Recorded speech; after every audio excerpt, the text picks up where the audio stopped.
Hi guys, welcome back to our channel Gaming Basics. In today's video, I will be teaching you guys how to change the icon on your League of Legends account. So at first, just open your game through the right client.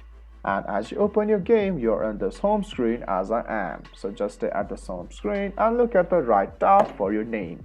And as you see it, all you have to do is click on this big circle.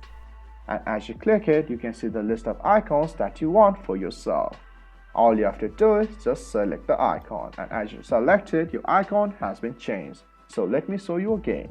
Just open your game and click on this big circle and just select the icon that you want, and as you select it, your icon has been changed like this.